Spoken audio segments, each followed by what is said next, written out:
Okay, now that we have learned about one-way ANOVAs, I want to go through examples. So the first example we are going to start with is the one that was mentioned in lecture with the preschool groups and their number of hours and how well they scored on a language exam. So you can see here that there are two columns in SPSS. The first one tells us which group the participant was in and their score in language. If we go over to variable view, you can see that they assigned values to the group variable. So group 1 went to preschool for 5 hours a week, group 2 went for 10 hours a week, group 3 went for 20 hours a week. So it's really important when you put your one-way ANOVA into SPSS that all of your scores are in one column and that you have another column that represents your group. So now we're going to analyze that. So we go to Analyze, Compare Means, One-Way ANOVA.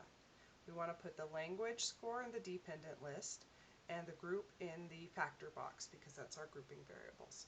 We're going to go to Post Hoc and select Tucky because we want to get the post hocs, and always go to Options and make sure you have your descriptives.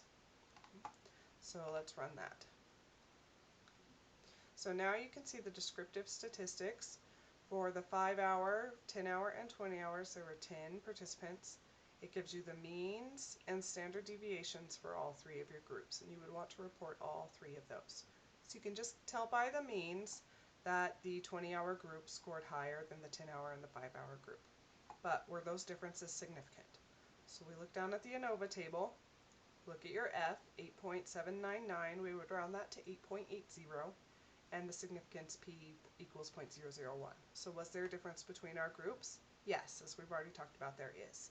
But this doesn't tell us where the differences are. So now we have to go down to the post hoc test. See right here it says Tucky, that's the one we asked for, and we're going to do our group comparisons. So if we compare 5 hours to 10 hours, this tells us the mean difference. It's negative, which means the 5-hour group was smaller than the 10-hour group.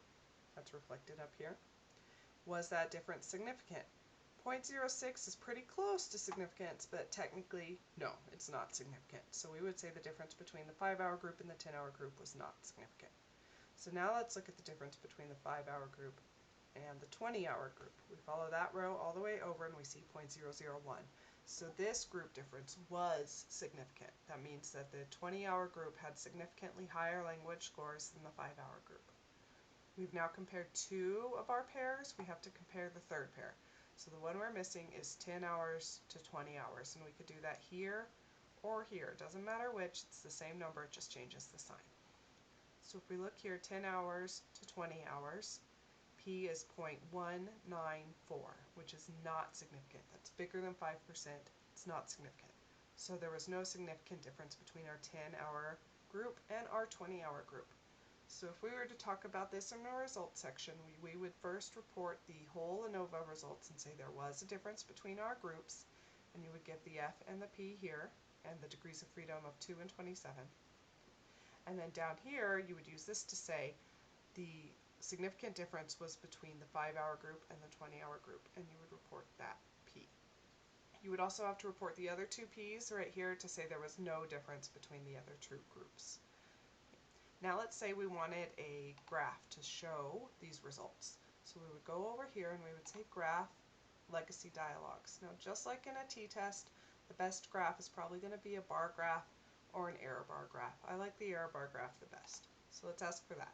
We're going to stay with a simple graph, and we have to say Define. Our variable is the language score, and our category, how it divides the bars, is our grouping variable.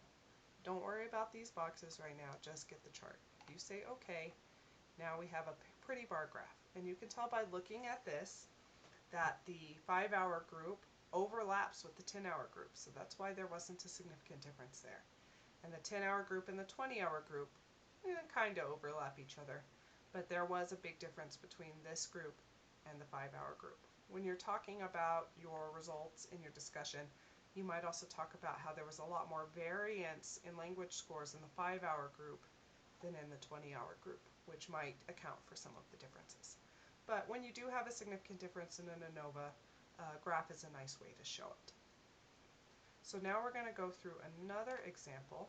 So this was from a textbook. It said, do students learn Spanish differently based on their method of learning? So we have another data set here called Spanish.save. And if we look at our variable view, we see that we have different types of learning here. We look at our values. So group number 1 actually went to Madrid to learn Spanish. Group number 2 used software. Group number 3 used a class. And then our second variable is just their score on a Spanish exam. So in our data view, again, there's 2 columns. One column is just all of their scores, and the other column is which group they were in. So we're going to run another one-way ANOVA, compare means, one-way ANOVA. Score on our exam is the dependent, so we put it there. Type of learning was our factor variable, so we put it there. We're going to ask for a Tucky post talk again, so make sure that box is checked. And in options, always make sure you get your descriptives. Now let's say OK and run our results. Go back to our output screen. So here are our descriptives. There's the means for the 3 different groups and the standard deviations. You will need to report all of those. So just by looking at our means, the students who went to Madrid scored highest on their exam. Those who took a class were second, and those who used software were last. Okay, but now we need to see if those differences were actually significant.